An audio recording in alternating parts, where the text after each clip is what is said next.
Hello friends, आप लोगों का केमिस्ट्री सॉल्वर्स पे स्वागत है। आज हम लोग पढ़ेंगे ए ब्लॉक एलिमेंट और यहाँ पे कुछ इंपॉर्टेंट टॉपिक लिखे गए हैं, जैसे कि ऑक्सीडेशन स्टेट है, साइज है, कलर है, मैग्नेटिक जो है कि मैग्नेटिज्म बताना होगा, कॉम्प्लेक्स फॉर्मेशन है, टर्म सिंबल।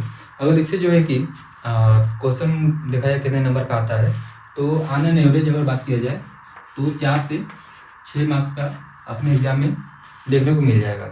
ठीक है। और इसमें से अगर मोस्ट इंपॉर्टेंट टॉपिक की बात किया जाए जिसको फोकस के साथ पढ़ा जाए तो आयन एक्सचेंज मेथड देख लीजिए, टर्म सिंबल देख लीजिए और मैग्नेटिक, ये तो हमेशा ही आता रहता है, और साइज और कलर देख लीजिएगा। ठीक है। तो आइए अब स्टार्ट करते हैं अपने चैप्टर को। हाँ, तो स्टार्ट करते हैं लेंथनम सीरीज का। जो है कि पहले स्टार्टिंग किया जाए तो जनरल इलेक्ट्रॉनिक कॉन्फ़िगरेशन से स्टार्ट करते हैं कि लेंथनम का जनरल इलेक्ट्रॉनिक कॉन्फ़िगरेशन कैसा होता है। तो इसका जनरल जो होता है इलेक्ट्रॉनिक कॉन्फ़िगरेशन वो होता है जीनोम। ठीक है। यहाँ पे जीनोम, जैसे इलेक्ट्रॉनिक कॉन्फ़िगरेशन लिखा नहीं गया है, इसके पहले सबके पहले जीनोम है। फिर उसके बाद क्या होता है n-2 होता है f 1 से 14 होता है इलेक्ट्रॉन, और n-1 d होता है, ये होता है 0 से 1, और ns2। ठीक है। अगर लेंथनम की बात किया जाए तो लेंथनम के लिए क्या होगा, ये 4f 1 से 14 हो जाएगा, और ये 5d 0 से 1 हो जाएगा, और 6s2 हो जाएगा, और यहाँ पे हो जाएगा जीनोम। तो ये हो जाएगा लेंथनम के लिए।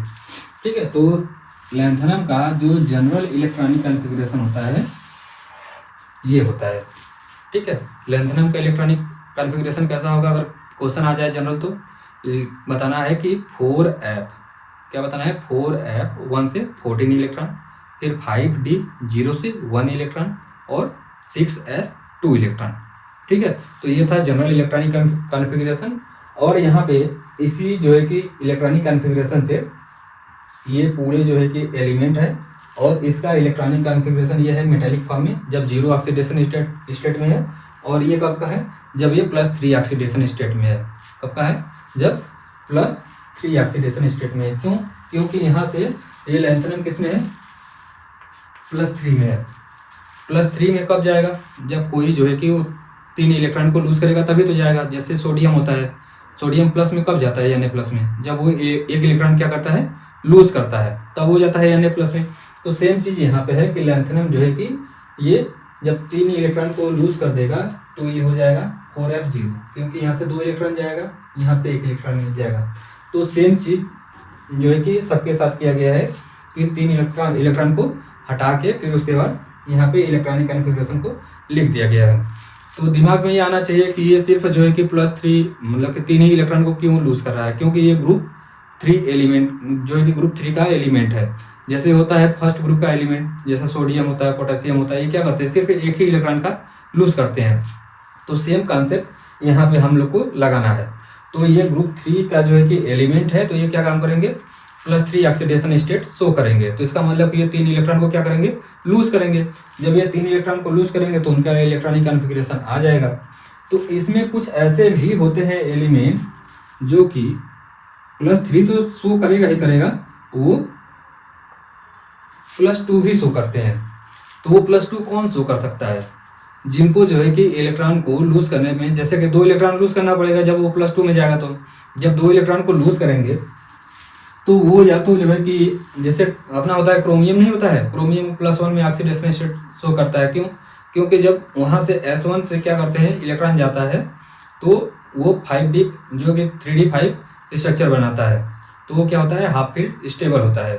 तो ये सेम चीज़ यहाँ पे है कि जो है कि हाफ फील्ड या फुल फील्ड जब जो है कि ऑर्बिटल बन जाए 2 इलेक्ट्रॉन को निकालने के बाद, तो वो हो जाता है स्टेबल। तो सेम चीज़ हम लोग को यहाँ पे देखना है। तो यहाँ से अगर देखा जाए तो ये 6s2 है, अगर यहाँ से 2 इलेक्ट्रॉन को निकाल दिया जाएगा तो 4f7 हो जाएगा, है ना। ये है यूरोपियम के लिए। और सेम चीज़ अगर यट्रीबियम के लिए किया जाए तो यहाँ पे है 6s2, तो ये जब यहाँ से इलेक्ट्रॉन निकलेगा तो ये हो जाएगा 4f14। ठीक है। तो देख रहे हैं कि जब 2 इलेक्ट्रॉन को लूज किया जा रहा है तो 4f7 आ रहा है, और यहाँ पे 4f14 आ रहा है। कब? जब ये Yb+2 में गया होगा और ये यूरोपियन +2 में गया होगा। तो हम लोग जानते हैं कि हाफ फील्ड और फुल फील्ड जो सेल होते हैं वो क्या होते हैं, स्टेबल होते हैं। इसलिए ये EU+2 में गया है और YB+2 में गया है। और ये भी हम लोग जानते हैं कि जब ये EU+2 में है तो ये तो कोशिश करेगा कि EU+3 में जाने के लिए, ठीक है। सेम चीज़ जो है कि YB है, YB भी कोशिश करेगा +3 में जाने के लिए, क्योंकि इनका ग्रुप का ऑक्सीडेशन नंबर है वो +3 ही है। तो कोई भी चीज़ जो क्या करता है, अपने आप को ऑक्सीडाइज करता है, क्या करता है, जब अपने आप को ऑक्सीडाइज करेगा तो दूसरे को क्या करेगा, वो रिड्यूस करेगा। तो ऐसे जो एलिमेंट होते हैं या ग्रुप होते हैं उनको बोला जाता है ऑक्सीडाइजिंग, जो खुद को क्या होगा, ऑक्सीडाइज करेगा, दूसरे को रिड्यूस करेगा, तो उसको बोला जाता है रिड्यूसिंग एजेंट। क्या बोला जाता है, रिड्यूसिंग एजेंट। तो इसमें जो है कि EU+2 और YB+2 कैसे होंगे, रिड्यूसिंग एजेंट होंगे, ठीक है। दूसरे को क्या करेंगे, रिड्यूस करेंगे और खुद को ऑक्सीडाइज कर लेंगे। इसमें से जो है कि एक और क्वेश्चन बन सकता है कि जो इस लैंथेनम सीरीज में ऐसा कौन सा एलिमेंट है जो कि रेडियो एक्टिव एलिमेंट है। तो रेडियो एक्टिव एलिमेंट है अपना प्रोमीथियम। कौन है, प्रोमीथियम है, ठीक है। वो रेडियो एक्टिव एलिमेंट है और बाकी कोई रेडियो एक्टिव एलिमेंट नहीं है। अगर बात किया जाए एक्टिनाइड की सीरीज की, तो एक्टिनाइड सीरीज में सब के सब जो है कि रेडियो एक्टिव होते हैं, और बट इसमें जो है कि सिर्फ प्रोमीथियम होता है। अगर इसको याद करने का न्यूमेरिक अगर देखा जाए तो इसका याद कर सकते हैं, सीमा पर ना दो PM समान, यू गद्दारी तब दोबारा होगी, इधर तुम ये भी लूटोगे, ठीक है। इस तरीके से आप याद कर सकते हैं। और इसमें F2 और F8 जनरल अगर देखा जाए इलेक्ट्रॉनिक कॉन्फ़िगरेशन जो मेटालिक फॉर्म में है, तो इसमें देखा जाए तो F2 नहीं है और F8 नहीं है, ठीक है। F2 नहीं है और F8 नहीं है, उसको देख के आप इलेक्ट्रॉनिक कॉन्फ़िगरेशन लिख सकते हैं। और 5D1 सीरियम में है, गैडोलिनियम में है और ल्यूटिटियम में है, ठीक है। तो ये था इलेक्ट्रॉनिक कॉन्फ़िगरेशन से रिलेटेड। तो आगे हम लोग बढ़ते हैं। यहाँ पे ये देख लिए हैं कि ये कैसे बिहेव करेगा, रिड्यूसिंग एजेंट की तरह बिहेव करेगा। सेम चीज़ EU+2 के जब +3 में जाएगा तो ये भी अपने को ऑक्सीडाइज करके दूसरे को रिड्यूस करेगा, तो इसलिए इसको भी रिड्यूसिंग एजेंट बोला जाएगा। और बात कर लेते हैं कि लैंथेनाइड कंट्रैक्शन क्या होता है। लैंथेनाइड कंट्रैक्शन क्या होता है।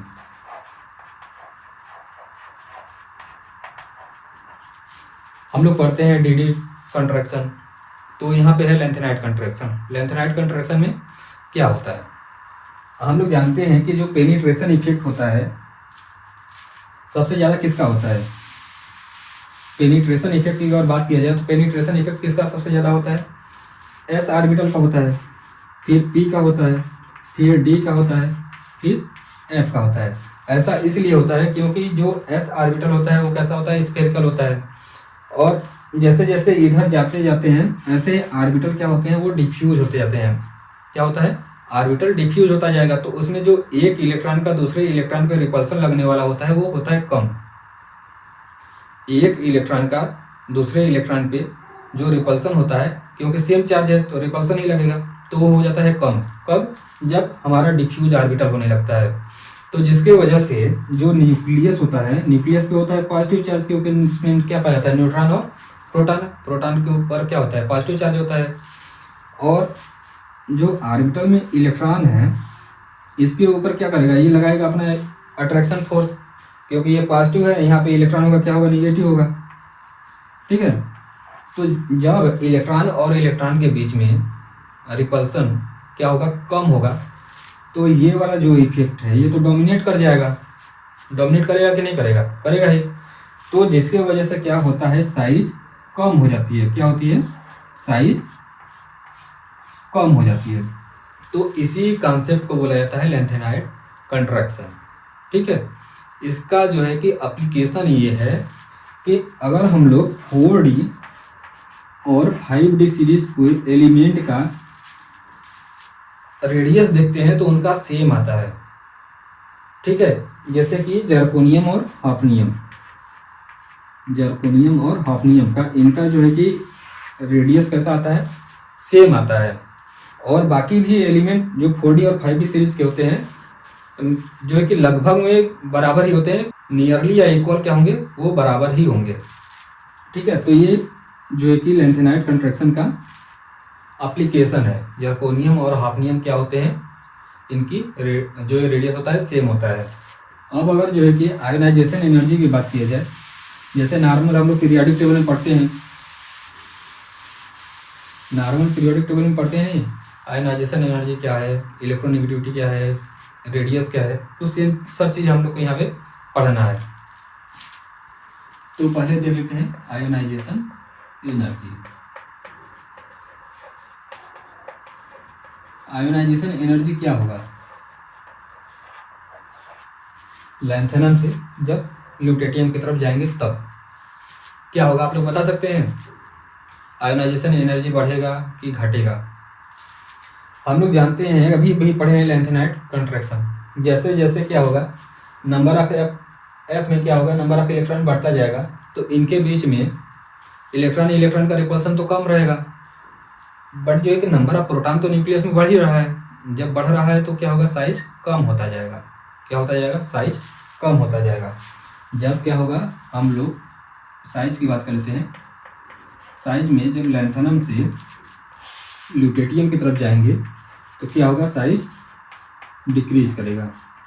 उसका कारण देख ही रहे हैं, एफ में नंबर ऑफ इलेक्ट्रॉन तो बढ़ रहा है बट उसमें रिपल्सन क्या हो रहा है, कम है, जिसकी वजह से जो न्यूक्लियस में जो नंबर ऑफ प्रोटॉन है वो तो बढ़ ही रहा है, तो वो क्या करता है, इलेक्ट्रॉन को ज़्यादा अपने तरफ खींच लेता है, तो जिसकी वजह से क्या होता है, साइज कम होगा। तो इसलिए बोला जा रहा है कि ये साइज क्या होगा, कम होगा। अब किसी चीज़ का जाहिर सी बात है, जब साइज कम होगा तो यहाँ से इलेक्ट्रॉन को निकालना क्या होगा, डिफिकल्ट होगा। डिफिकल्ट इन द सेंस कि मतलब को हमें उस इलेक्ट्रॉन को निकालने के लिए ज़्यादा एनर्जी देना पड़ेगा। तो जब हम लोग लैंथेनम से क्या जाएंगे, ल्यूटेटियम की तरफ, तो आयोनाइजेशन एनर्जी क्या होगी, बढ़ती जाएगी। ठीक है, क्या होगा, आयोनाइजेशन एनर्जी बढ़ता जाएगा। और फिर जैसे हम लोग पढ़ते हैं नहीं कि फर्स्ट ग्रुप का सोडियम पोटेशियम, ठीक है, तो वो सब क्या करते हैं, एक इलेक्ट्रॉन को लूज करते हैं, तो इन द सेंस कि मतलब कि वो मेटालिक कैरेक्टर शो करते हैं। तो यहाँ पे भी ये सब जितने भी हैं सब मेटालिक कैरेक्टर शो कर रहे हैं, क्योंकि ये सब क्या कर रहे हैं, इलेक्ट्रॉन का डोनेशन कर रहे हैं। तो जितना ज़्यादा जो है कि अगर रिडक्शन पोटेंशियल की बात किया जाए निगेटिव सेंस में, क्योंकि रिडक्शन पोटेंशियल क्या होता है, निगेटिव होता है, तो जितना ज़्यादा निगेटिव रिडक्शन पोटेंशियल होता है वो उतना मेटालिक कैरेक्टर होता है। तो मेटालिक कैरेक्टर सबसे ज़्यादा जो है कि ऊपर वाले होंगे और लेस मेटालिक कैरेक्टर नीचे वाले होंगे, क्योंकि इनसे इलेक्ट्रॉन को निकालने के लिए हमें ज़्यादा एनर्जी देने की ज़रूरत पड़ रही है। तो जो मेटालिक फॉर्म में होंगे इधर वाले ज़्यादा होंगे और मोर मेटालिक कैरेक्टर इसमें रहेगा, और इधर वाले में क्या होगा, लेस मेटालिक कैरेक्टर होगा। ठीक है, और फिर साइज तो देख ही लिए कि साइज जो है कि क्या हो रही है, डिक्रीज हो रही है। और फिर हम लोग देख सकते हैं आयनिक रेडियस, आयनिक रेडियस इसकी बात किया जा रहा है कि जब ये क्या हो, +3 के फॉर्म में हो तब क्या होगा, तो वो भी क्या होगा, साइज डिक्रीज ही करेगी, साइज क्या होगा, डिक्रीज करेगा।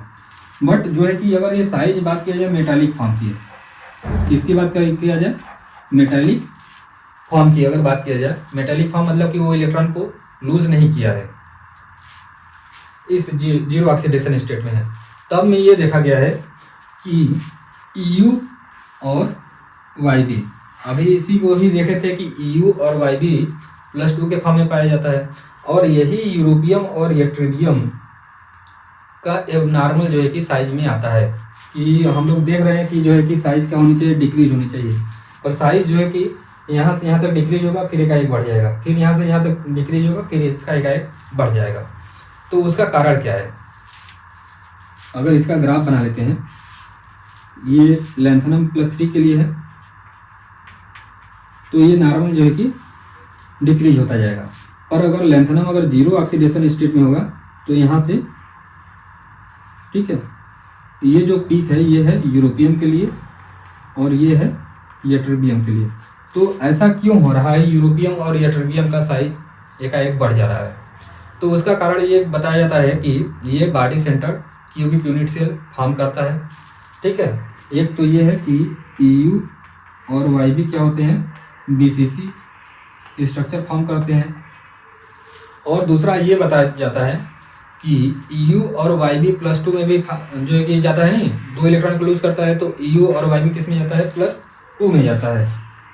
तो कहीं ना कहीं ये भी इसमें रोल करता है कि इसके जो रेडियस है बढ़ाने में, क्योंकि एज ए जनरल अगर बात किया जाए इन सब एलिमेंट की, तो ये तो +3 में जाने की कोशिश करेंगे। तो +3 में क्या होगा, जेड इफेक्टिव ज़्यादा होगा। जब जेड इफेक्टिव ज़्यादा होगा तो साइज क्या होगा, ऑटोमेटिक कम हो जाएगा। और ये +2 के फॉर्म में है तो इसमें जेड इफेक्टिव उतना ज़्यादा नहीं होगा जितना कि +3 के फॉर्म में था। इसलिए जो है कि यूरोपियम और यट्रिडियम का साइज क्या होता है, बढ़ जाता है। ठीक है, और अगर आप बात किया जाए हाइड्रेशन एनर्जी की, इसकी बात कर लिया जाए हाइड्रेशन एनर्जी, तो हम लोग जानते हैं कि मेन ग्रुप एलिमेंट की बात की जाए फर्स्ट ग्रुप का। ठीक है, इसको कंपेयर करके अगर हम लोग पढ़ेंगे तो बेटर रहेगा किसी एस ब्लॉक एलिमेंट से। तो उसमें क्या होता है, डाउन द ग्रुप जाने पे क्या होती है, साइज बढ़ती है क्योंकि नंबर ऑफ सेल बढ़ता है ना। तो नीचे जाने पे हाइड्रेशन एनर्जी भी क्या होती है, घटती है। हाइड्रेशन एनर्जी क्या होती है, घटती है, क्योंकि जितना जो है कि कोई एलिमेंट क्या होता है, छोटा होता है, वो मोर हाइड्रेटेड फॉर्म में होता है, और जितना ज़्यादा जो है कि बड़ा ग्रुप होता है या बड़ा एलिमेंट होता है वो लेस हाइड्रेटेड होता है। तो यही इसमें बताना है कि जो हाइड्रेशन है किसका, हाइड्रेशन एनर्जी अपने इस लेंथेनाइड में, तो इधर से इधर जब जा रहे हैं तो हम लोग देख रहे हैं कि साइज क्या हो रही है, डिक्रीज हो रही है। क्या हो रही है, साइज डिक्रीज हो रही है। अगर हाइड्रेशन एनर्जी की बात किया जाए तो क्या होगा, हम लोग एस ब्लॉक एलिमेंट पढ़ते हैं, एस ब्लॉक एलिमेंट में देखते हैं कि जैसे जैसे क्या होते हैं डाउन द ग्रुप जाते हैं, साइज क्या होता है, बढ़ता है। क्यों बढ़ता है, क्योंकि नंबर ऑफ सेल बढ़ते जाते हैं। जब नंबर ऑफ सेल बढ़ेगा तो साइज ऑटोमेटिक बढ़ जाएगा। और दूसरा कि जैसे जैसे साइज क्या होता है बढ़ता जाता है, उसकी हाइड्रेशन एनर्जी क्या होती है, घटती जाती है। हाइड्रेशन एनर्जी क्या होती है, घटती जाती है। तो कहने का मतलब ये है कि जितना क्या है कोई एलिमेंट क्या होगा, छोटा होगा, उसकी हाइड्रेशन ज़्यादा होगी। सेम कॉन्सेप्ट को हमें लगाना है अपने इस लैंथेनम सीरीज पे। तो हम लोग देख रहे हैं कि लैंथेनम में जब क्या जा रहे हैं, लैंथेनम से ल्यूटेटियम की तरफ, तो साइज क्या हो रही है, डिक्रीज कर रही है। कर रही है कि नहीं, कर रही है ना। और जब साइज डिक्रीज करेगी तो इधर वाले कैसे होंगे, मोर हाइड्रेटेड होंगे। क्या होंगे, मोर हाइड्रेटेड फॉर्म में होंगे। और इधर वाले कैसे होंगे, लेस हाइड्रेटेड फॉर्म में होंगे, है ना। तो इनकी हाइड्रेशन एनर्जी ल्यूटेटियम साइड में, इधर जब डाउन द ग्रुप जाएंगे, इधर आएंगे जब, तो क्या होगा, ज़्यादा होगा क्या, हाइड्रेशन एनर्जी, और ऊपर क्या होगा, कम होगा हाइड्रेशन एनर्जी। ठीक है, और आगे अगर हम लोग पढ़ा जाए तो एक क्वेश्चन आता है कलर से। किससे आता है, कलर से। जैसे हम लोग पढ़ते हैं कलर में कि डी ब्लॉक एलिमेंट में जब पढ़ेंगे तो उसमें आता है ब्रॉडबैंड। ठीक है, तो ब्रॉडबैंड क्यों आता है, उसमें डी जो ऑर्बिटल होते हैं, जब इसको इलेक्ट्रॉन कोई लिगेंड क्या करता है, अप्रोच करता है, तो ये क्या करता है, अपनी एक्साइटेशन एनर्जी बढ़ा के थोड़ा हाई एनर्जी में चला जाता है। तो फिर जिस जो है कि डायरेक्शन से क्या होता है, लिगेंड आता है, उस डायरेक्शन से एनर्जी को बढ़ा देता है। तो इसमें अगर बात किया जाए कोऑर्डिनेशन नंबर 6 की, 6 लिगेंड आएंगे तो ये क्या काम करते हैं, Eg ऑर्बिटल जो होते हैं उसकी एनर्जी बढ़ाता है, और T2G ऑर्बिटल इनकी एनर्जी को घटा देता है। ठीक है, तो यहाँ पे देखा जाए तो एनर्जी गैप क्या है, ज़्यादा है। तो एनर्जी गैप जब ज़्यादा रहेगा तो इनकी जो स्पेक्ट्रा आएगा कैसा आएगा, ब्रॉड आएगा। कैसा आएगा, ब्रॉड आएगा। बट एफ ब्लॉक एलिमेंट में ऐसा चीज़ होता ही नहीं है। तो एफ ट्रांजिशन में क्या होता है, कि कोई जो है कि लिगेंड आएगा कॉम्प्लेक्स बनाने के लिए, तो क्या होगा, 6 वाले में जाएगा एस में, फिर 5D से, फिर 4F से। तो इसमें क्या होता है, अच्छा खासा इंट्रैक्शन नहीं हो पाता है। जब अच्छा खासा इंट्रैक्शन नहीं होगा तो अगर एफ ब्लॉक की बात किया जाए तो इनका जो स्प्लिटिंग होता है वो बहुत कम होता है, ठीक है। और इसमें स्प्लिटिंग क्या होती है, ज़्यादा होती है। जब स्प्लिटिंग कम होगा तो इनका कैसा आता है, शार्प पीक आता है। कैसा आता है, शार्प पीक आता है, और इसका ब्रॉड पीक आता है, ठीक है। आप तो समझ में आ गया होगा कि क्यों इसका जो है कि ब्रॉड आ रहा था और इसका शार्प आ रहा है। इन जनरल अगर देखा जाए तो लैंथेनम सीरीज में जो 4F है वो क्या है, डीपली बरीड है, जिसमें क्या होता है कि कोई लिगेंड अच्छा से उसके साथ अप्रोच नहीं कर पाता है, जिसकी वजह से अच्छा खासा F के साथ इंटरेक्शन नहीं शो करता है। जैसे हम लोग D ऑर्बिटल में पढ़ते हैं कि ये क्या है, स्ट्रॉन्ग फील्ड लिगेंड है, ये वीक फील्ड लिगेंड है। तो स्ट्रॉन्ग फील्ड लिगेंड जो है कि D ऑर्बिटल क्या करता है, स्प्लिटिंग ज़्यादा कर देता है, और वीक फील्ड वाले कम करते हैं। बट यहाँ पे देखा जाए तो जो F ऑर्बिटल है वो क्या है, डीपली बरीड है, तो इसमें आने वाला लिगेंड का उतना अच्छा खासा इंटरेक्शन नहीं होता है, ठीक है। तो ये था जो है कि कलर से कि जो है कि ये शार्प होता है और ये कैसा होता है, ब्रॉड होता है। अब जो है कि क्वेश्चन ये आता है कि इसमें से कौन कौन से ऐसे स्पीसीज हैं जो कि कलर लेस होते हैं, कौन कौन से स्पीसीज हैं जो कलर लेस होते हैं। तो कलर कब देगा कब नहीं देगा इसको अभी हम लोग देखते हैं, फिर उसके बाद ऑटोमेटिक पता चल जाएगा कि कौन से स्पीसीज कलर लेस है, ठीक है। जैसे हम लोग पढ़ते हैं डी ब्लॉक एलिमेंट में क्या, DD ट्रांजिशन, ठीक है। तो उसमें क्या होता है कि डी ब्लॉक वाले एलिमेंट भी कैसे होते हैं, कलर्ड होते हैं कि नहीं होते हैं। तो वैसे ही एफ ब्लॉक के एलिमेंट भी कलर्ड होते हैं। कुछ ऐसे भी एलिमेंट होते हैं जो कि नहीं कलर शो करते हैं। तो उसके पीछे का कुछ प्रिंसिपल है, उस प्रिंसिपल को हम लोग को जानना है। उस प्रिंसिपल को जानने के लिए हम लोग को दो चीज़ को जानना होगा। एक होता है स्पिन अलाउड और दूसरा होता है लेपोर्टे अलाउड। सेम चीज़ जब हम लोग डी ब्लॉक एलिमेंट में पढ़ते हैं वही पढ़ते हैं और एफ ब्लॉक एलिमेंट में भी वही पढ़ना है। तो स्पिन अलाउड और लेपोर्टे अलाउड का कहने का मतलब क्या है, स्पिन अलाउड तब होगा, क्या होगा, स्पिन अलाउड तब होगा जब डेल्टा एस क्या हो, 0 हो। डेल्टा एस 0 कहने का मतलब क्या है कि जब ट्रांजिशन, जैसे कि ये क्या है, अप है और ये एनर्जी लिया किसी से, सोर्स से एनर्जी को एब्जॉर्ब किया। जब एब्जॉर्ब करेगा तो क्या होगा, एक्साइटेड स्टेट में जाएगा। और एक्साइटेड स्टेट में जाने के बाद भी इसका जो स्पिन का साइन था क्या है, सेम है। जैसे कि अगर इसको अगर हम कन्वेंशन माना है प्लस हाफ, तो इसको भी तो प्लस हाफ ही कहेंगे, क्योंकि स्पिन का साइन जो सिंबल है कैसा है, सेम है, प्लस हाफ तो प्लस हाफ। तो डेल्टा एस निकाला जाए तो क्या हो जाएगा, plus half minus plus half, तो ये क्या हो जाएगा, 0। तो ऐसी स्पीसीज जिसमें डेल्टा एस क्या हो, 0 हो, ऐसे स्पीसीज जिसमें क्या हो, डेल्टा एस 0 हो, तो वो स्पिन अलाउड कहलाते हैं। क्या कहलाते हैं, स्पिन अलाउड कहलाते हैं। जो स्पिन अलाउड होते हैं वो भी क्या करते हैं, कलर में पार्टिसिपेट करते हैं, प्रोड्यूस करने में। और फिर दूसरा होता है लेपोर्टे अलाउड। लेपोर्टे अलाउड, लेपोर्टे अलाउड कहने का मतलब कि डेल्टा एल क्या होना चाहिए, प्लस माइनस 1 होना चाहिए।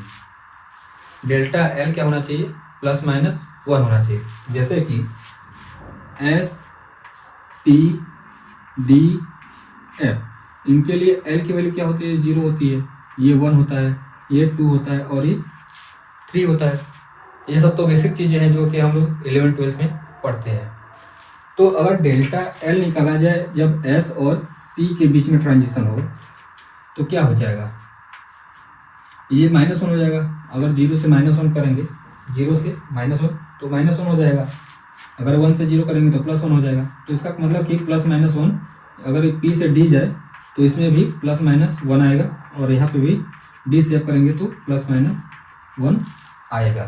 तो इसका मतलब कि S से P ट्रांजिशन हो सकता है, P से D में ट्रांजिशन हो सकता है, और D से F में ट्रांजिशन हो सकता है, और F से D में भी ट्रांजिशन हो सकता है, D से P में भी ऑर्बिटल ये जो है कि इलेक्ट्रॉन का ट्रांजिशन हो सकता है, क्योंकि लेपोर्टे क्या है वो अलाउड है। डेल्टा L ±1 आएगा ही आएगा।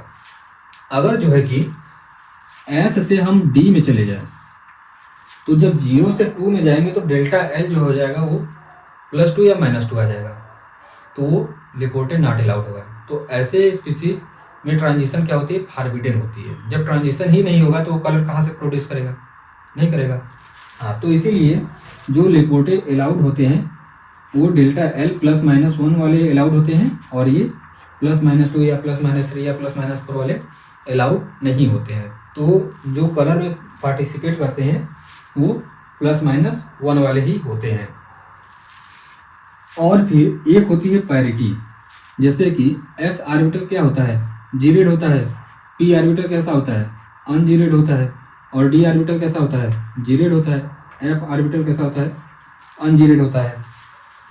कहीं कहीं ये भी आ जाता है कि जो है कि G से G ट्रांजिशन दे देगा, और U से U ट्रांजिशन दे देगा, और G से U ट्रांजिशन, और U से G ट्रांजिशन।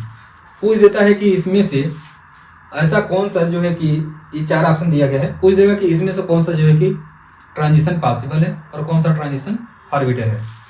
तो G से G वाले जो होते हैं वो फॉरबिडन होते हैं, U से U वाले फॉरबिडन होते हैं, G से U वाले क्या होते हैं, अलाउड होते हैं, और U से G वाले भी अलाउड होंगे। ऐसा क्यों है? यहाँ पे अगर हम लोग देखा जाए तो S में G है, P में क्या है, U है, तो यहाँ पे क्या है, डेल्टा L क्या है, +-1 तो आ ही रहा है। सेम ही चीज़ तो यही है ना, S को यहाँ पे G कर दिया गया है, P को क्या कर दिया गया, अनजीरेड, तो यहाँ पे भी तो +-1 आ ही रहा है। इसलिए जो G से U वाला होता है और U से G वाला होता है वो लेपोर्टे अलाउड होता है, जबकि जो G से G, जैसे S से S में चला जाए तो डेल्टा L क्या हो जाएगा, 0 हो जाएगा। जब 0 हो जाएगा तो उसमें तो फॉरबिडन हो जाएगी, तो इसलिए ये बोला जाता है कि G से G फॉरबिडन होता है, और U से U फॉरबिडन होता है, G से U अलाउड होता है। तो अब हम लोग इसमें देखेंगे कि कौन सा अपना स्पीसीज सीरीज में कलरलेस होता है, जिसमें क्या होगा, डेल्टा S 0 नहीं होगा, वो क्या होगा, कलरलेस होगा, और जिसमें लेपोर्टे क्या होगा, फॉरबिडन होगा, वो भी कलरलेस होगा। तो उन सबको हम लोग को देखना है कि ऐसा क्राइटेरिया किसमें है, और बाकी जो बचेंगे वो तो कलर होंगे। तो आइए देखते हैं कि कौन से कलरलेस होते हैं अपने इस लैंथेनाइट सीरीज में।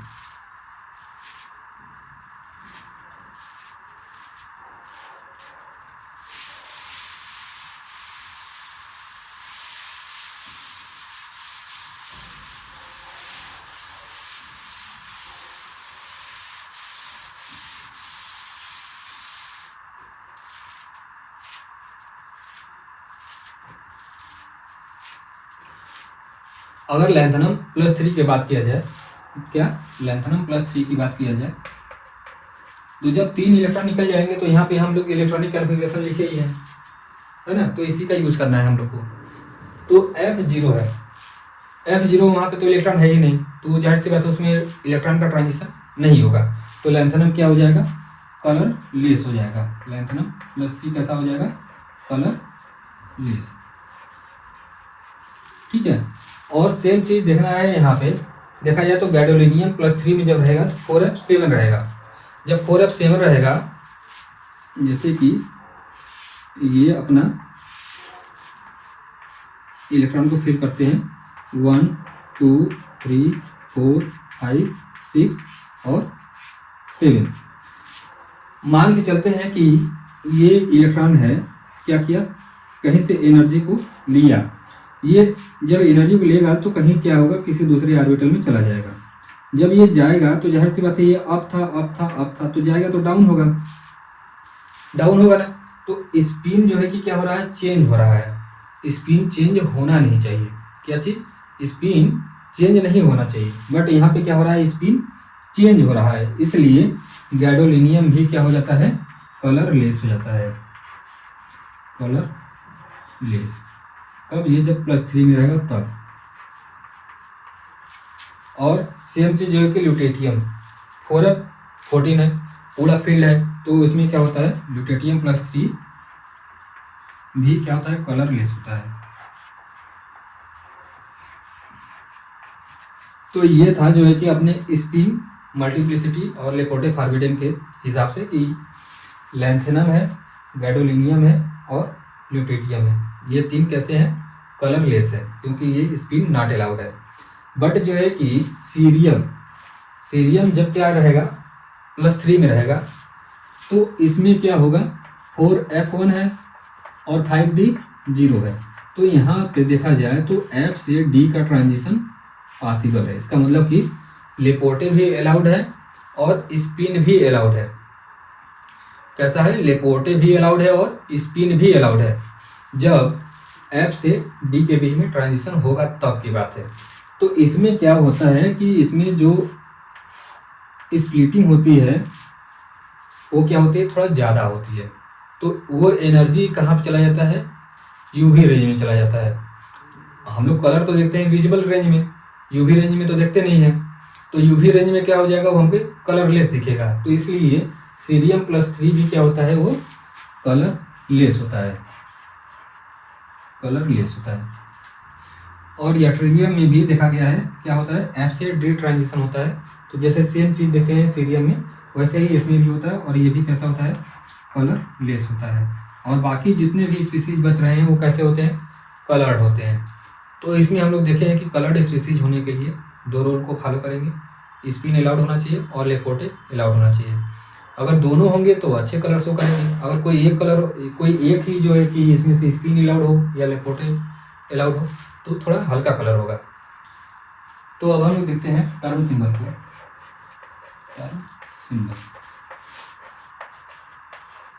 टर्म सिंबल को लिखा जाता है 2s + 1lg, ठीक है, इस फॉर्म में लिखा रहता है ग्राउंड टर्म, ठीक है। तो इसी को जो है कि हम लोग को जितने भी एलिमेंट है किसी एक एलिमेंट का या 2 एलिमेंट का हम लोग के एग्जाम में पूछ देता है कि इसका ग्राउंड टर्म क्या होगा।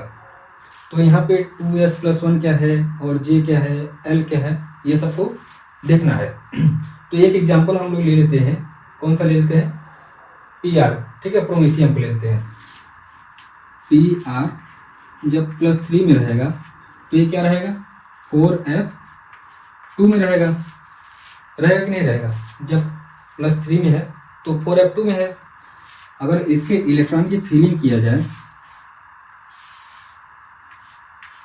तो कितना होगा 1 2 3 4 5 6 और 7, ये 0 1 2 3 -1 -2 -3, ये किसकी वैल्यू है L की वैल्यू है।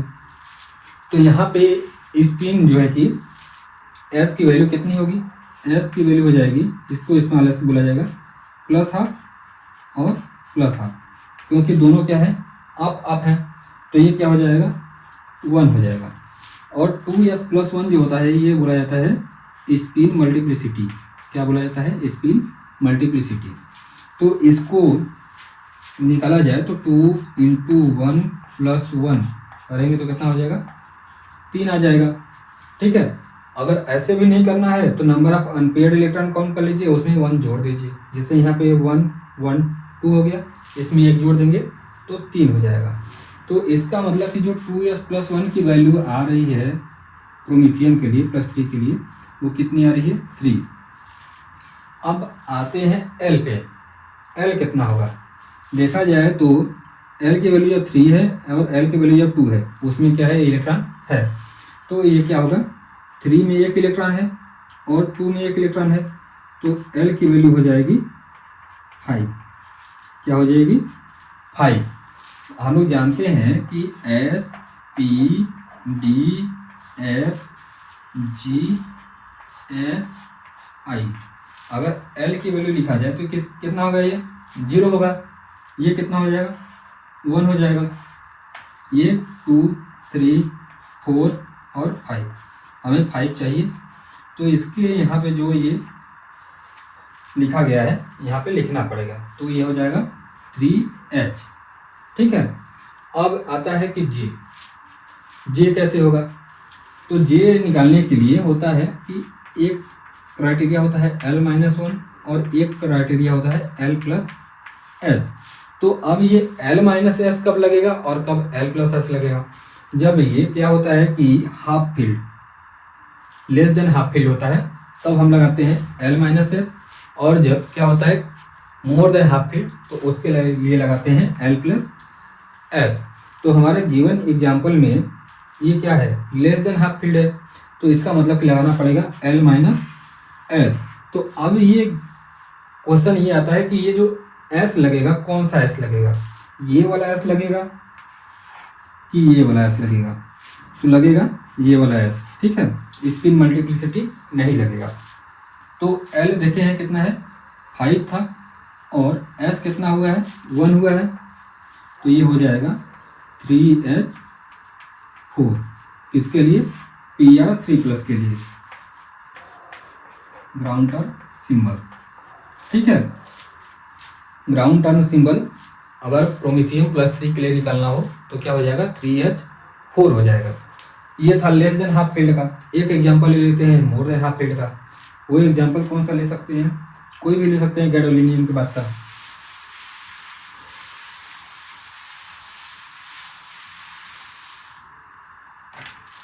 एग्जांपल ले लेते हैं वॉल्यूम का।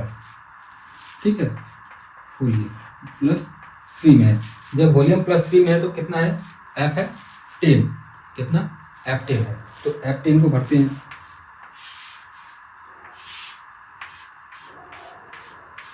वन 2 3 4 5 6 7 8 9 10।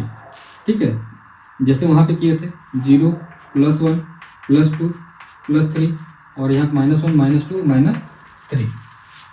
ये वैल्यू है L की। और S की वैल्यू अगर निकाला जाए तो कैसे निकालेंगे? S की वैल्यू निकालना हो तो ये तो 0 हो जाएगा, क्योंकि +1/2 -1/2 0, +1/2 -1/2 0, +1/2 -1/2 0, इनको जुड़ना पड़ेगा। 1 2 3 4 इंटू हाफ कर देंगे तो आ जाएगा 2। आएगा कि नहीं आएगा? 2 आएगा। और ये स्मॉल s है, कैपिटल S अगर निकालना हो स्पिन मल्टीप्लिसिटी तो हो जाएगा 2 × 2 + 1, कितना हो गया, 5 आ गया। n+1 करते, number of unpaired electron 1 2 3 4 number of unpaired electron है, और उसमें क्या करेंगे, एक को ऐड कर देंगे तो हो जाएगा 5। तो n+1 भी इसको लिख सकते हैं, यहाँ पे अगर लिखना हो तो n+1 Lg ये भी कर सकते हैं। तो यहाँ से क्या आ रही है, 5 आ रहा है। अब बात करते हैं L की वैल्यू। L की वैल्यू कितनी होगी? हाँ, तो उसको देखते हैं। L की वैल्यू निकालने के लिए जो 3 है उसमें कितने नंबर ऑफ इलेक्ट्रॉन है, 2 है, 2 से मल्टीप्लाई करना पड़ेगा, प्लस 2 में कितने हैं, 2 इलेक्ट्रॉन है, और +1 में कितने हैं, 2 इलेक्ट्रॉन है, 0 में × 1 जितने भी हैं उसके एजीमुथल क्वांटम नंबर से क्या करना पड़ेगा, डिवाइड कर देना पड़ेगा जितने भी नंबर ऑफ इलेक्ट्रॉन है। -1 × 1 -2 × 1 -3 × 1। ठीक है, तो यहाँ से देखा जाए कितना हो जाएगा, 6 हो जाएगा, 4 हो जाएगा, 2 हो जाएगा, 0 -1 -2 -3। ऐसे करना है। यहाँ पे देखा जाए तो 1 2 3 और 6, टोटल 6, यहाँ से ये 6 और ये 6 गया तो टोटल बचा यहाँ पे 6। क्या बचा, 6 बचा।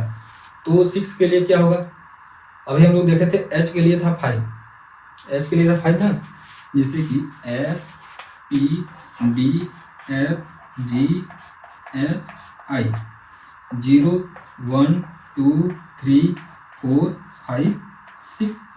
तो जो 6 है उसके लिए क्या आएगा, I, तो इसके लिए हमें लिखना पड़ेगा I। ये समझ में आया?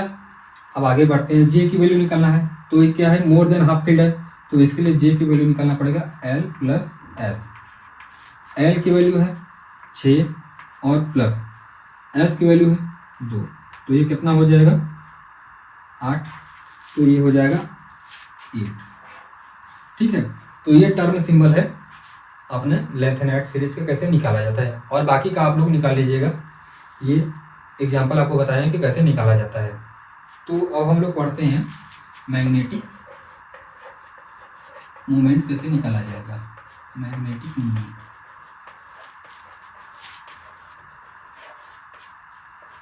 तो दिमाग में ये क्वेश्चन आएगा कि जैसे कि डी ऑर्बिटल में मैग्नेटिक मोमेंट निकालते हैं, तो क्या सेम फार्मूला से इसमें निकालना है? तो सेम फार्मूला से नहीं निकालना है, क्योंकि डी ऑर्बिटल में सिर्फ स्पिन ओनली मैग्नेटिक मोमेंट, जो स्पिन ओनली फार्मूला होता है, मतलब जो स्पिन के थ्रू मैग्नेटिक मोमेंट आता है उसको यूज़ किया जाता है।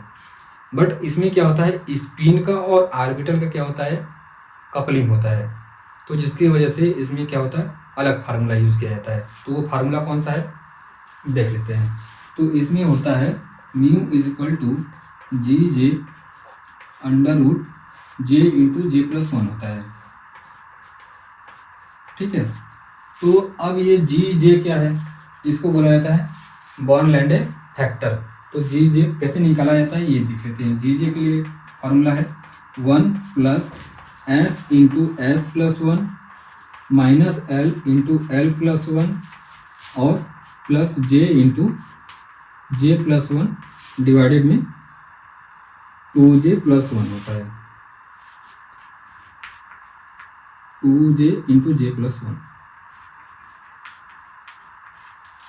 ठीक है। तो ये फार्मूला है कि कैसे मैग्नेटिक मोमेंट को निकाला जाए एफ ब्लॉक के लिए। तो प्रोमीथियम 3+ का निकालते हैं, ठीक है। प्रोमीथियम 3+ का इलेक्ट्रॉनिक कन्फिग्रेशन देखेंगे, 4f2 है, 4f2 है, तो इसको भर देंगे जैसे भरते हैं 1 2 3 4 5 6 7। यहाँ पे होगा 0 +1 +2 और +3। एस की वैल्यू 1, एल की वैल्यू 5 और जे निकालने के लिए L माइनस एस, सेम चीज जैसे वहाँ पे किए थे, less than half L, L minus S, तो L माइनस एस, तो हो जाएगा 5 - 1, क्या हो जाएगा 4।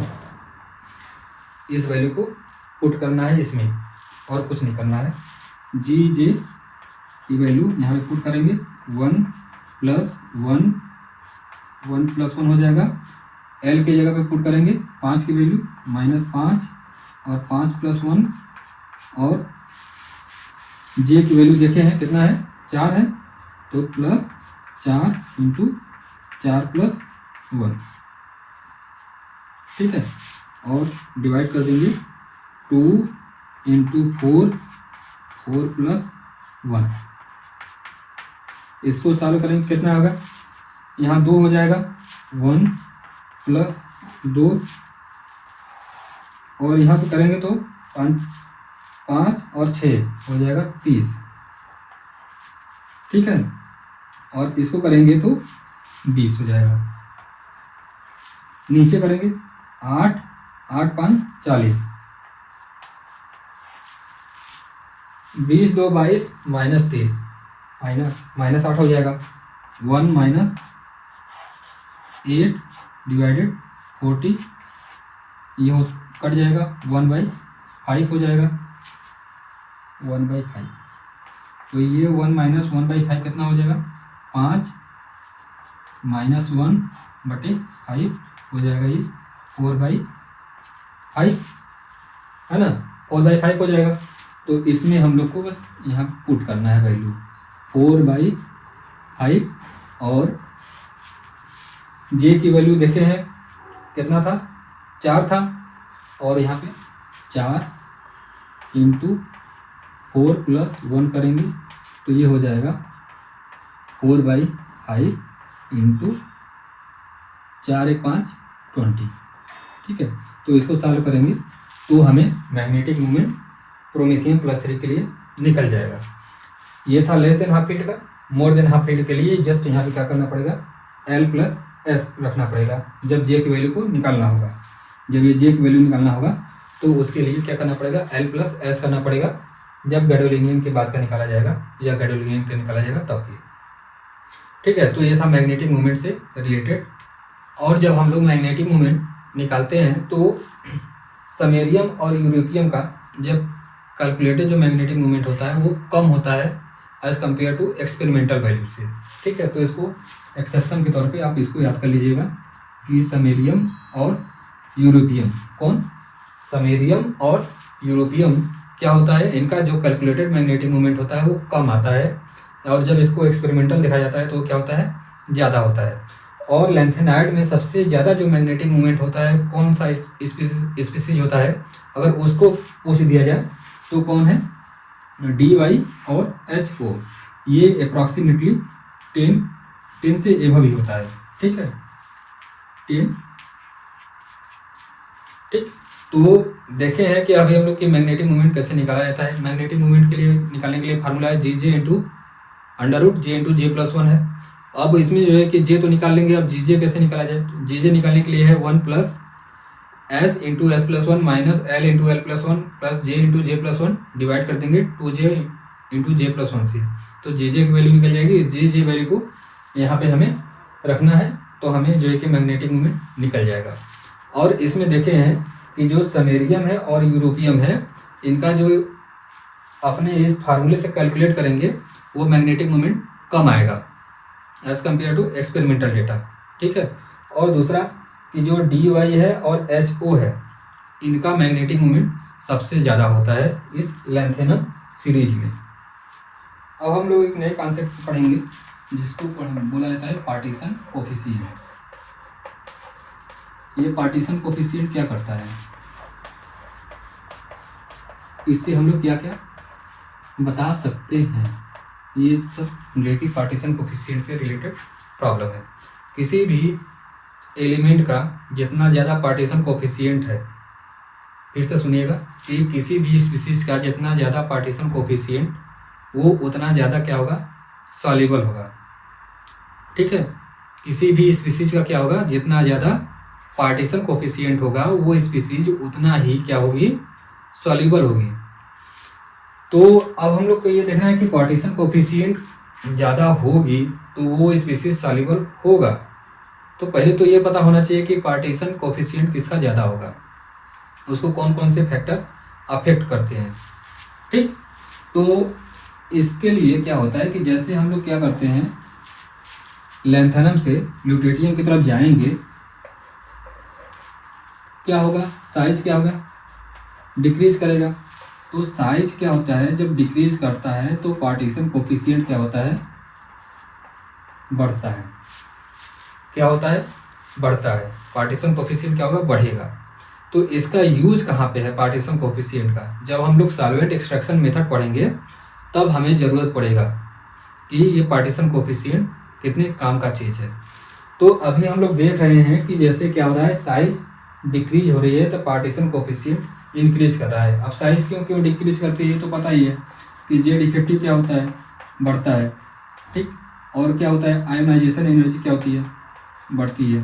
तो ये सब क्या होता है, तो इसके क्या होगा, जब जेड इफेक्टिव बढ़ेगा तो पार्टीशन कोफिशिएंट बढ़ेगा, आयोनाइजेशन एनर्जी बढ़ेगा तो पार्टीशन कोफिशिएंट बढ़ेगा, क्योंकि ये सब क्या है, एक दूसरे से रिलेटेड है। और साइज क्या होगा, डिक्रीज करेगा तो पार्टीशन कोफिशिएंट इंक्रीज करेगा। तो यहाँ से हमें ये समझ में आ रहा है कि किसी भी एलिमेंट का अगर पार्टीशन कोफिशिएंट क्या है, ज़्यादा है तो सॉल्युबल होगा। तो सॉल्वेंट एक्सट्रैक्शन मेथड में क्या होता है कि सॉल्वेंट एक्सट्रैक्शन मेथड, इसमें क्या किया जाता है कि जैसे कि अपना लैंथेनम सीरीज का 4-5 एलिमेंट को मिक्स कर दिया जाएगा। क्या होगा, 4-5 एलिमेंट को सॉल्वेंट में क्या कर दिया जाएगा, मिक्स कर दिया जाएगा। इसमें मान के चलिए लैंथेनम है, सीरियम है और ER है और TM है। ठीक है, तो अब इनको जो है कि एक्सट्रैक्ट करना है, अलग अलग करना है। तो कैसे होगा, तो जाहिर सी बात है जो मोर सॉल्युबल होंगे वो क्या होंगे, जो डाउन जैसे कि लैंथेनम से इधर आएंगे तो क्या होगा, पार्टीशन कोफिशिएंट क्या होगा, बढ़ेगा। तो क्या होगा, सॉल्युबिलिटी बढ़ेगी। तो इसका मतलब कि जो TM होगा, अगर एग्जांपल इसी के तौर पे देखा जाए तो ये क्या होगा, मोर सॉल्युबल होगा, वो हमारे सॉल्वेंट के साथ क्या आ जाएगा, बाहर निकल जाएगा। फिर क्या करेंगे, सॉल्वेंट को डिस्टिलेशन के थ्रू उड़ा देंगे, उसके बाद हमारे पास ये टीएम बच जाएगा। तो ये होता है सॉल्वेंट एक्सट्रैक्शन मेथड, कि जिसमें जो है कि अगर लैंथेनम का बहुत सारे एलिमेंट एक साथ मिक्स हो जाए तो उनको कैसे प्योरीफाई करें। बट यही जो है कि लैंथेनम होता है तो ये क्या है, लेस सॉल्युबल होगा। तो इसके लिए क्या करना पड़ेगा, हमें बार बार सॉल्वेंट एक्सट्रैक्शन मेथड को करना पड़ेगा कि हमें हाई प्योरिटी में लैंथेनम मिले। इसके लिए क्या करना पड़ेगा, कम जो है कि कम बार करना पड़ेगा। और फिर आगे आते हैं, एक होता है ion exchange method. Ion exchange method,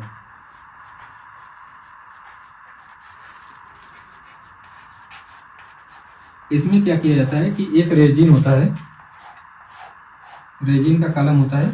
इसमें जैसे कि यहाँ पे देखे थे लैंथेनम के 4-5 एलिमेंट दे दिए जाएंगे मिक्स करके कि कौन जो है कि सबसे ज़्यादा बाहर निकलेगा या किसको जो है कि आसानी से हम लोग प्राप्त कर सकते हैं। तो सेम चीज़ एक अलग मेथड है आयन एक्सचेंज मेथड, कि कैसे जो है कि हम लैंथेनम से जो मिक्सचर है इनको सेपरेट आउट कर सके। तो अभी हम लोग देखे थे कि जब लैंथेनम से क्या जा रहे थे, ल्यूटेरियम की तरफ जा रहे थे, तो साइज क्या हो रही थी, कम हो रही थी। जब साइज कम हो रही थी तो क्या हो रही थी, हाइड्रेशन उसका ज़्यादा हो रहा था, मतलब कि वाटर मॉलिक्यूल उसको ज़्यादा घेर ले रहे थे। तो किसी भी स्पीसीज में जो है कि अगर मोर हाइड्रेटेड है, क्या है, मोर हाइड्रेटेड है, और कोई क्या है, लेस हाइड्रेटेड है, लेस हाइड्रेटेड है, ये सब आपको आयन एक्सचेंज मेथड में बता रहे हैं कि एक रेजिन लेते हैं, इसके ऊपर जो लैंथेनम सीरीज का क्या होता है, एलिमेंट दिए होते हैं, उनको ऊपर ब्रॉडकास्ट कर दिया जाता है। तो यहाँ पे है लेस हाइड्रेटेड जो होते हैं लैंथेनम वाले, लेंथ ऊपर वाले, और नीचे जाने पे मोर हाइड्रेटेड होंगे। तो जो लेस हाइड्रेटेड होते हैं वो रेजिन के साथ अच्छा खासा बाइंडिंग बनाते हैं। जब किसी के साथ अच्छे से बाइंडिंग कर लेंगे तो वो निकलेंगे, वो तो नहीं निकलेंगे। तो जो इनके साथ क्या होता है, वीक बाइंडिंग करता है, जैसे कि ये स्ट्रांग बाइंडिंग है और कोई वीक बाइंडिंग है, तो जाहिर सी बात है वीक बाइंडिंग वाला क्या होगा, बाहर निकल जाएगा जल्दी।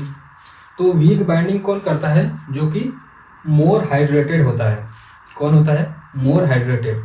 तो इन द सेंस अगर कहा जाए आयन एक्सचेंज मेथड में, ऊपर वाले जो होंगे क्या होंगे, लेस टाइम में, मतलब कि उनको टाइम ज़्यादा लगेगा निकलने में, और इधर वाले क्या होंगे, कम ही टाइम में निकल जाएंगे। क्यों, क्योंकि ये मोर हाइड्रेटेड है और ये रेजिन के साथ क्या करेंगे, वीक इंटरेक्शन करेंगे, जिसकी वजह से वो फास्ट इल्यूट होंगे और ऊपर वाले उतना जल्दी इल्यूट नहीं होंगे। और इसमें देखे थे कि सॉल्वेंट एक्सट्रैक्शन मेथड में क्या था, सॉल्वेंट एक्सट्रैक्शन मेथड में देखे थे पार्टीशन कोफिशिएंट, जिसका जितना ज़्यादा पार्टीशन कोफिशिएंट वो उतना ज़्यादा सॉल्युबल। तो जितना ज़्यादा वो क्या होगा, सॉल्युबल होगा, वो उतना आसानी से क्या हो सकता है, उसको हम लोग फिल्टर या डिस्टिलेशन करके जो है कि प्राप्त कर सकते हैं। अभी हम लोग देखे हैं कि सेपरेशन मेथड ऑफ लैंथेनाइड, जिसमें कि आयन एक्सचेंज मेथड देखे हैं और सॉल्वेंट एक्सट्रैक्शन मेथड देखे हैं। सॉल्वेंट एक्सट्रैक्शन मेथड में जो है कि टोटली डिपेंड था पार्टीशन कोफिशिएंट के ऊपर। जितना ज़्यादा पार्टीशन कोफिशिएंट होता था वो उतना ज़्यादा सॉल्युबल होता था और वो इजीली जो है कि सेपरेट आउट हो जाता था। तो जैसे जैसे क्या होता था, लैंथेनम से ल्यूटेरियम की तरफ आ रहे थे तो साइज़ क्या होता था, डिक्रीज होता था, जिसकी वजह से पार्टीशन कोफिशिएंट क्या होता था, बढ़ जाता था, जिसकी वजह से सॉल्युबिलिटी बढ़ जाती थी और इसको इजीली सेपरेट आउट किया जा सकता था। यह था सॉल्वेंट एक्सट्रैक्शन मेथड में हम लोग देखे हैं। और दूसरा देखें आयन एक्सचेंज मेथड।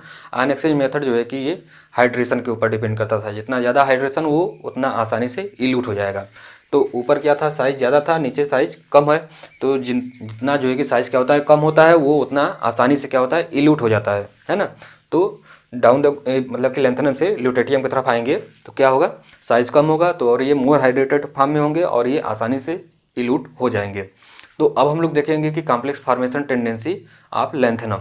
तो लैंथेनम की बात किया जाए तो जब क्या करते हैं, लैंथेनम से ल्यूटेरियम की तरफ जाते हैं तो क्या होता है, जेड इफेक्टिव क्या होता है, जेड इफेक्टिव बढ़ता है, तो साइज़ क्या होती है, डिक्रीज़ करती है। तो जिसकी वजह से क्या होता है, इसका जो चार्ज डेंसिटी होता है वो क्या होता है, कम होता है ना। चार्ज डेंसिटी क्या होता है, कम होता है, क्योंकि इसकी साइज़ क्या होती है, ज़्यादा होती है, तो जिसकी वजह से क्या हो जाता है, इसका चार्ज डेंसिटी कम हो जाता है। तो इसमें जो है कि इनकी जो कॉम्प्लेक्स फॉर्मेशन टेंडेंसी होती है वो कम होती है। बट जब कोई चिलेटिंग लिगेंड आता है, क्या, जब कोई चिलेटिंग लिगेंड इनके साथ जुड़ता है तो ये जो है कि मोर देन 7 से लेके जो है कि 12 तक कोऑर्डिनेशन नंबर को फॉर्म करते हैं। ऐसा नहीं है कि जो है कि लोअर कोऑर्डिनेशन नंबर को फॉर्म नहीं करते हैं, लोअर कोऑर्डिनेशन नंबर को भी फॉर्म करते हैं। बट ये देखा गया है कि जब कोई चिलेटिंग लिगेंड इनके साथ बाइंड होता है तो ये उसके साथ बाइंड हो जाते हैं। ठीक है, तो ये है जो है कि कैसे कॉम्प्लेक्स का फॉर्मेशन होता है। और यहाँ पे कुछ एग्जांपल दिया गया है। हमें ये जो है कि इससे ये बताना है कि इनका कोऑर्डिनेशन नंबर क्या होगा और इनकी ज्योमेट्री क्या होगी। ठीक है, तो यहाँ पे Cl6 है, कैसा है, मोनोडेंटेट लिगेंड है, तो इसका कोऑर्डिनेशन नंबर हो जाएगा 6 हो जाएगा। यहाँ पे NCS है, इसका भी कोऑर्डिनेशन नंबर 6 हो जाएगा। और एसिटाइल एसीटोन है, ये कैसा होता है, बाइडेंटेट होता है ना, चिलेटिंग लिगेंड है, तो 2 से मल्टीप्लाई कर देंगे तो ये हो जाएगा इसका कोऑर्डिनेशन नंबर 8। और इसके लिए बात किया जाए तो कितना हो जाएगा, 3, 3 दूना 6 हो जाएगा। और ये भी बाइडेंटेट लिगेंड होता है तो ये कैसा हो जाएगा, 8 हो जाएगा। और इसके लिए कोऑर्डिनेशन नंबर कितना होगा, NO3 भी कैसा होता है, बाइडेंटेट लिगेंड होता है, तो ऐसे एक्ट करेगा इसमें चिलेटिंग लिगेंड की तरह, तो 6 दूना 12 हो जाएगा। और यहाँ पे करेंगे तो ये वाटर है, मोनोडेंटेट है, तो ये हो जाएगा 9।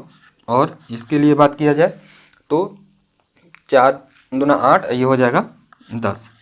ठीक है, ये कैसा होता है, मोनोडेंटेट होता है और ये बाइडेंटेट होता है। तो अब यहाँ से हम लोग देखें कि कोऑर्डिनेशन नंबर कितना कितना है। अब हम लोग को निकालना है ज्योमेट्री।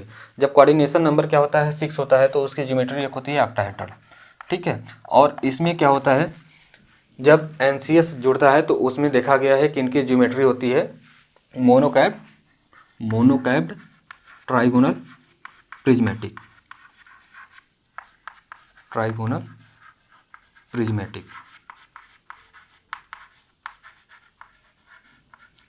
ठीक है। और जब कोऑर्डिनेशन नंबर 8 आता है तो इसमें 2 होते हैं, एक होता है स्क्वायर एंटी प्रिज्मेटिक और दूसरा होता है डोडेकाहेड्रल। तो इसमें जो स्टील स्टोन का जब 4 रहेगा तो ये हो जाएगा स्क्वायर एंटी प्रिज्मेटिक।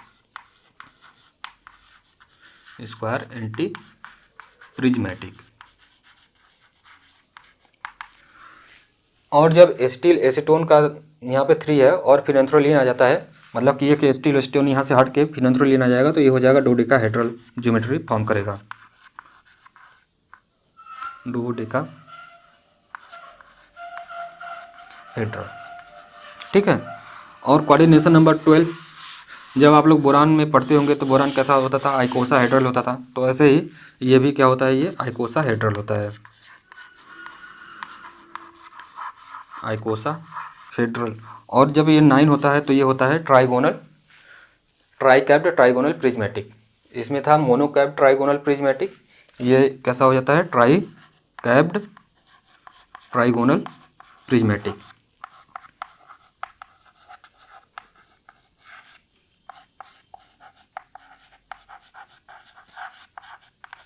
और जब ये 10 होता है तो इसको ये होता है, क्या होता है, जब 10 होता है तो उसको बोला जाता है बाइकैप्ड स्क्वायर एंटी प्रिज्मेटिक। ठीक है, तो इस तरीके का ये बनाते हैं। तो इसमें अगर देखा जाए तो लैंथनम से क्या होते हैं, जब ल्यूटेटियम की तरफ जाते हैं तो क्या होता है, जेड इफेक्टिव बढ़ता है। तो यहाँ पे जो लैंथनम वाले मतलब ऊपर वाले हैं, अगर डाउन की कंपेयर किया जाए तो इनके बीच में क्या होता है, जेड इफेक्टिव कम होता है, यहाँ पे जेड इफेक्टिव क्या होता है, ज़्यादा होता है।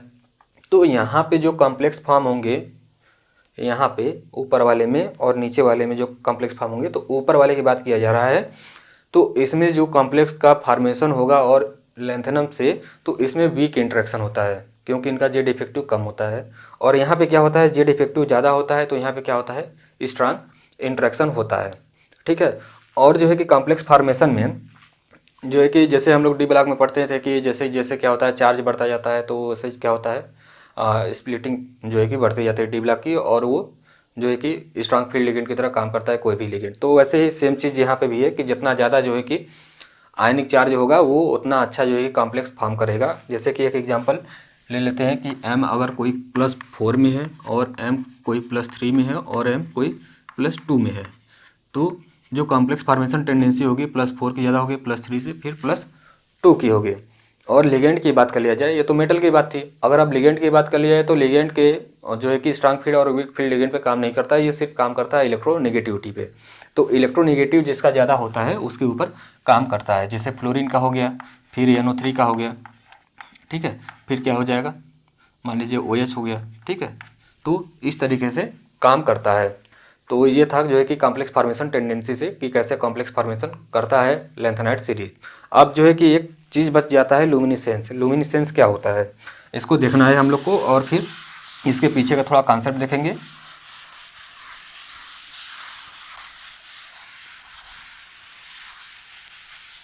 हाँ, तो लुमिनिसेंस को स्टार्ट करते हैं।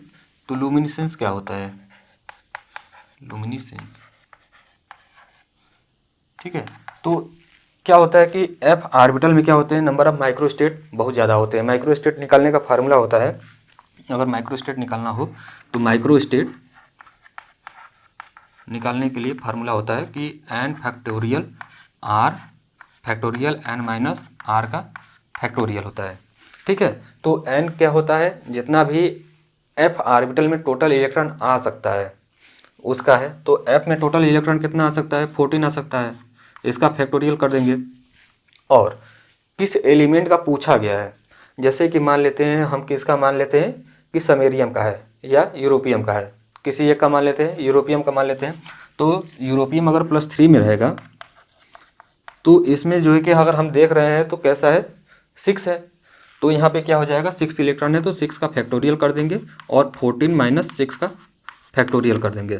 तो ये हो जाएगा 14 का फैक्टोरियल और ये 6 का फैक्टोरियल और इंटू 8 का फैक्टोरियल, इतना हो जाएगा।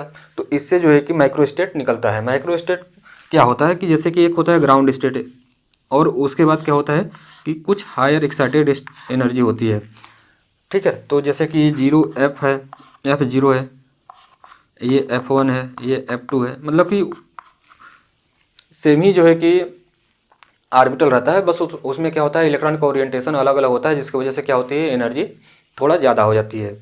तो इसमें क्या होता है कि मान लीजिए कोई ग्राउंड स्टेट में क्या है, अपना इलेक्ट्रॉन है, ये इसको एक कोई एनर्जी लिया तो ये क्या करेगा, ये एक्साइट होकर कहीं भी जा सकता है, इसके पास बहुत से माइक्रो स्टेट हैं, ठीक है।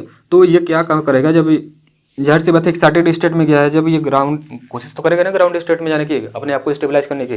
तो इसलिए क्या करेगा, मान के चलिए ग्राउंड स्टेट में जाए, ये भी अगर ग्राउंड स्टेट में आया तो इसमें क्या करता है कि HMU को रिलीज करता है एनर्जी को, और वो एनर्जी जो है कि हमें जो है कि एज ए लुमिनिसेंस की तरह दिखता है, ठीक है। तो इसलिए इसको बोला जाता है लुमिनिसेंस। तो इसमें जो है कि लुमिनिसेंस प्रॉपर्टी अगर स्टडी करना हो लैंथेनाइट सीरीज़ का, तो इसके लिए दो चीज़ें हैं कि एक तो होना चाहिए ΔS 0 होना चाहिए, जैसे कि हम लोग देख रहे थे कलर और स्पेक्ट्रम पढ़े थे कि ΔS 0 होना चाहिए और ΔL ±1 होना चाहिए था। तो सेम चीज़ यहाँ पे है कि स्पिन अलाउड होना चाहिए। तो यहाँ से देख लिया जाए तो लैंथेनम F0 है और F7 है, ठीक है।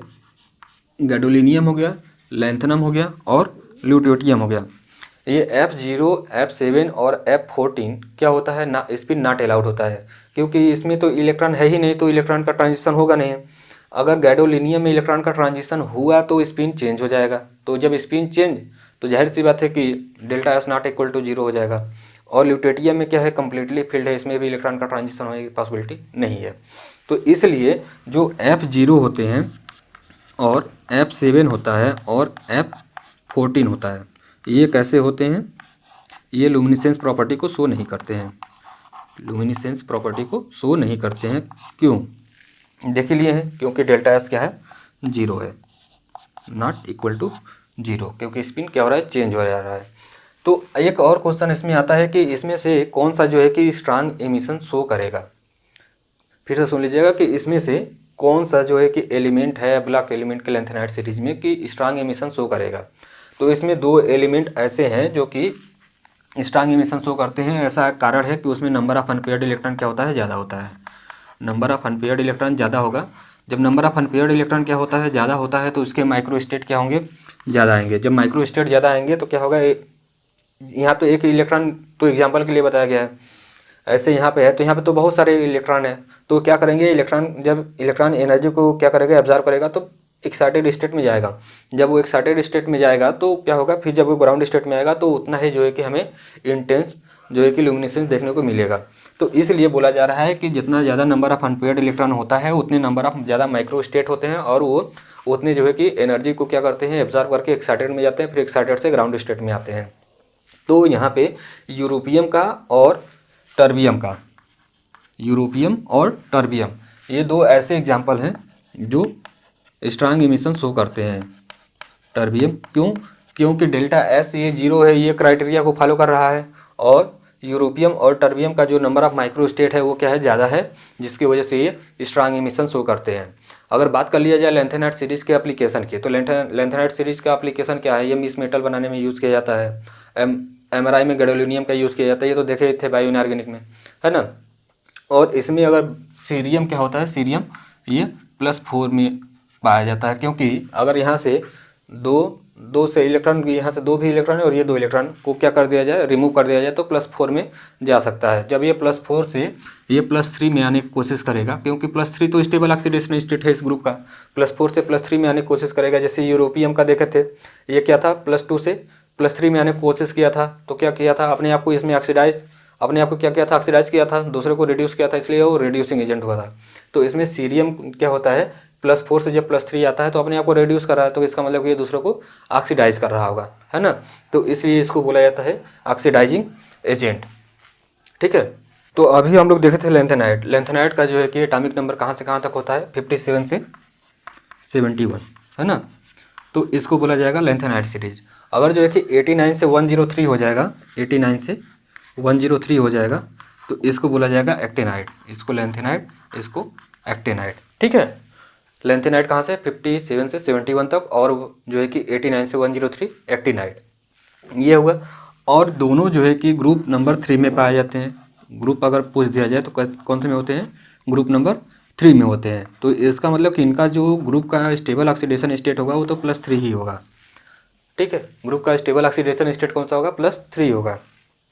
और ये देखे थे कौन से पीरियड में पाया गया था, 4th पीरियड में पाया गया था, 4th, और ये किस में पाया जाएगा, 5th, है ना। तो यहाँ पे देखा जाए 5 है ना, तो इसलिए 5th पीरियड में पाया जाएगा। और फिर लेंथेनियम सीरीज में हम लोग देखे थे कि जो मैक्सिमम जो ऑक्सीडेशन स्टेट कहाँ से कहाँ तक था, +2 से लेके +3 +4, ये लेंथेनियम सीरीज की बात कर रहे हैं। तो मैक्सिमम जो है कि लेंथेनियम सीरीज में यही हमें ऑक्सीडेशन स्टेट देखने को मिलता है। बट जो है कि एक्टिनाइट सीरीज में, यहाँ पे एक्टिनाइट सीरीज है, इसको न्यूमेरिक के तौर पे अगर याद करना चाहें तो आप ये याद कर सकते हैं, AC था पड़ा उन पे पुरानी अमेरिकी कंपनी बकाया, कैफ़े में ऐश फरमाओ मैडम नान लाओ, ठीक है। इस तरीके से आप याद कर सकते हैं। और यहाँ पे ये इसका इलेक्ट्रॉनिक कॉन्फ़िगरेशन दिया गया है, और यहाँ पे जो है कि कौन कौन से एलिमेंट हैं, कौन कौन से जो है कि ऑक्सीडेशन स्टेट को वो रख सकता है, ये यहाँ पे दिखाया गया है। तो मैक्सिमम यहाँ पे देखा जाए तो ऑक्सीडेशन स्टेट जो है कि +2 से लेके +7 तक वेरी कर रहा है ना। यहाँ पे था जो है कि +2 से लेके +4 तक था, और कुछ ही एलिमेंट थे जो कि कोई +2 शो कर रहा है, कोई +4 शो कर रहा है। बट इसमें क्या है कि देखा जाए तो इधर मैक्सिमम जो है कि एलिमेंट क्या कर रहे हैं, मतलब wide variety of oxidation state show कर रहे हैं। ये एक जो है कि बेसिक डिफरेंस है लेंथेनाइट और एक्टिनाइट का, है ना। अगर इसके इलेक्ट्रॉनिक कॉन्फ़िगरेशन की बात कर लिया जाए जनरल, क्योंकि बेसिक क्वेश्चन जो है कि इससे आते हैं जनरल इलेक्ट्रॉनिक कॉन्फ़िगरेशन, तो अगर जो है कि यही आ जाए कि जनरल इलेक्ट्रॉनिक कॉन्फ़िगरेशन क्या होगा एक्टिनाइट का, तो बताइए, तो क्या बताएंगे।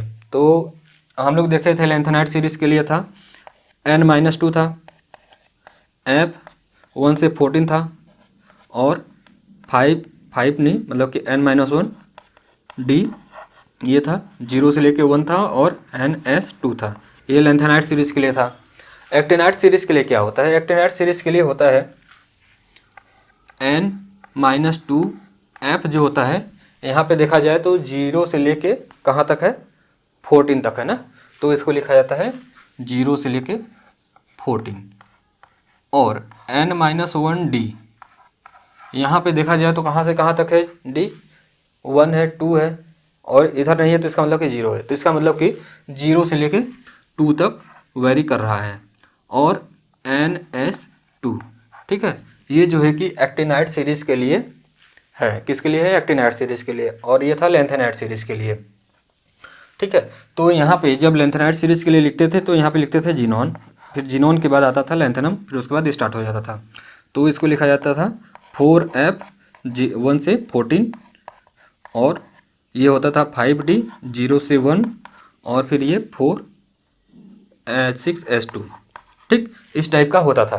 तो अब इसमें क्या होगा, इसमें एक्टिनाइड में होता है रेडॉन। ठीक है, तो रेडॉन के बाद आता है N-2, तो हो जाएगा ये N की वैल्यू क्या रखेंगे यहाँ पे, जैसे 7S2 है तो 7 में से क्या करेंगे, -2 घटाएंगे तो क्या आ जाएगा 5। तो ये 5th पीरियड में पाया जाता है 5F 0 से लेके 14, और ये हो जाएगा 4D N-1 है ना, तो ये हो जाएगा 6D, क्योंकि यहाँ से 2 घटाए थे तो ये हो जाएगा 0 से लेके 2, और ये 7S2। ये है जनरल इलेक्ट्रॉनिक कॉन्फ़िगरेशन। और इसमें क्या होता है, ऑक्सीडेशन स्टेट क्या करता है, बहुत ज़्यादा वेरिएशन होता है एज़ कम्पेयर टू लेंथेनाइड। तो आपको कैसा लगा एब्लॉक एलिमेंट, आप जो है कि कमेंट करके ज़रूर बताइएगा। और हम इसका PYQ सीजन लाएंगे, देखेंगे कि कैसे कैसे क्वेश्चन जो है कि एब्लॉक एलिमेंट से आते हैं। आप हमसे जुड़े रहिए। Thank you.